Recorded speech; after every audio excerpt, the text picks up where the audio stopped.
pour nga mën a gañ a xaalis en tant que monteur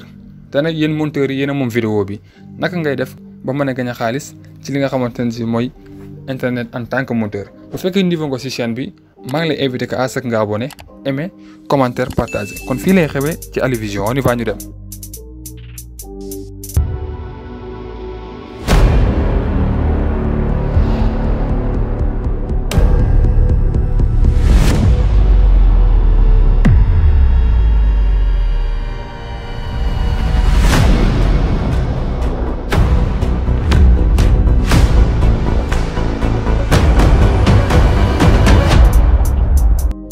voilà gars yi comme ni ñu ko waxee ci début de vidéo tey monteurs yi yéen laa ñëw ak yéen ci 4 stratégies yoo xamante ne si daf lay permettre yow nga gagner xaalis en tant que monteur bu ci jiitu mooy devenir freelance sur des sites lan mooy le mot freelance freelance nag dafa nekk mot boo xamante ne si dafa yaatu mën ngaa nekk façon freelance bu nekk mais ñu nag domaine bi ñu waxtaanee tey mooy freelance designer graphique dafa nekk loo xamante ne si daf lay permettre yow nga nekk koo xamante ne ku indépendant nga maanaam ku autonome tënk woo ci kenn te moo di xëy si entreprise yi ñu lay jox heure yi liggéey heure wàcc juste da ngay toog fi nga toog créer say compte ci yenn site yi yenn donc la muy Upwork ak Multi ak bi nga xam ne mooy Fiverr nag ñu bëri xam Fiverr dafa nekk logiciel boo xamante ne si moo Upwork ak Multi ñooyam képp koo xamante ne si mu ngi autour du monde rek mën ngaa nekk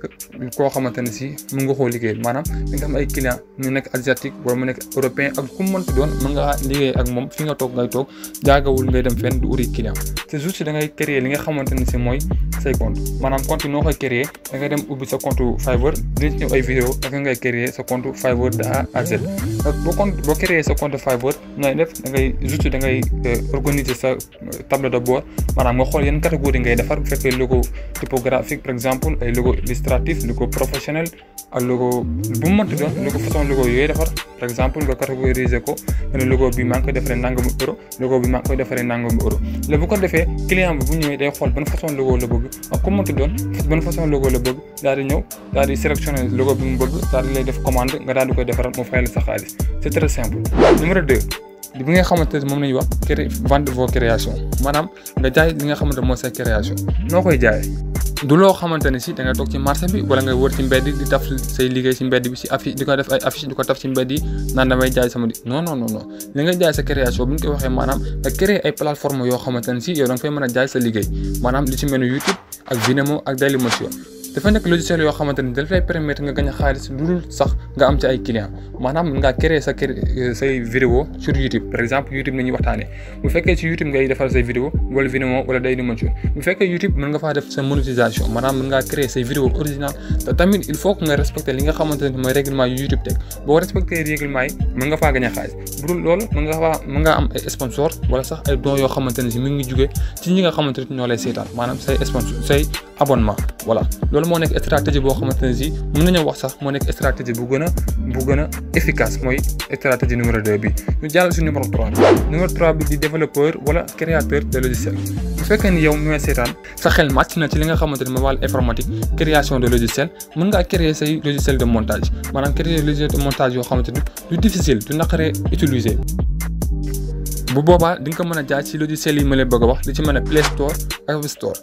da lay permettre tamit nga fay gañ a xaalis ndax boo ko jaayee ci logiciel yi ma la wax Play Store ak App Store da nga fa mën a gañ a xaalis maanaam taux de téléchargement li muy gën a jug ngay gën a mën a gañ a xaalis ñu jàll ci ak yéen ci numéro 4 mooy dernière stratégie bi mooy nga créer li nga xamante ne si mooy say formation en ligne sur montage maanaam nga créer formation en ligne yoo xamante ne si ci wàllu montage lay wax comme ñun ñuy def ni formation en ligne am na ñu koy defee de façon bu nekk am na ñu koy defee te par appel vidéo am na ñu koy defee façon bu nekk mais ñun nag da leen jox ay stratégie yoo xamante ne si 3 logiciels yi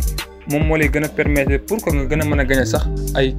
élèves wala nga mën a gën a gagner sax ay clients ci à travers ci logiciels yi bi si njëkk di Udemy ak Skillshare ak bi nga xam ne mooy Teachable yooyu dafa nekk ay logiciels yoo xamante ne si logiciels yi efficace yoo xamante ne si yow en tant que formateur mën nga faa créer say vidéo say contenu te da nga am foofu ay élèves yoo xamante ne di nga leen mën a jàngal ñu lay fay par privé te tamit di nga amaale ay yoo xamante ne ay clients ñu ak am ñoo xamante ne si dinañ ñëw contacter la ne damaa bëgg logo wala damaa bëgg nga dóoral ma leen wala ñu jox la li nga xamante ne moo seen marché te stratégie yi moom lañ leen indiloon gars yi mu nekk stratégie yoo xamante ne si stratégie yu efficace la stratégie yoo xamante yow boo koy utiliser benn boo ci utiliser mën nga cee am dara surtout nag bu ma la mujjee wax deuxième bi ma la njëkk a wax mooy deuxième stratégie bi moo gën a efficace pour ñun moo nekk stratégie boo xam ne da lay permettre nga gagner xaalis plusieurs fois voilà léegi yow mi nga xamante ne si ak loo matu doon yàlla lu mu bind ku nekk am na lu mu la may bu fekkee juste yow nekkoo sax designer graphique am na leneen loo mën ngaa créer compte Fiverr mën nga faa defee lu nekk yeneen façon jaay am na fa mën nga faa jaay say produits à travers le monde lu nekk am na fa léegi dinañ si ñëw ak vidéo waxtaan ak yéen ci li nga xamante mooy Fiverr gars yi xam naa ne fii nañ desat ak yéen bu fekkee vidéo bi neex na la maa ngi lay invité que encore une fois nga abonné daal di aimé vidéo gars yi aimé leen vidéo yi bu baax a baax voilà gannaaw ba nga aimé ba pare maa ngi lay jox di ci beneen vidéo kon jaa ngeen jëf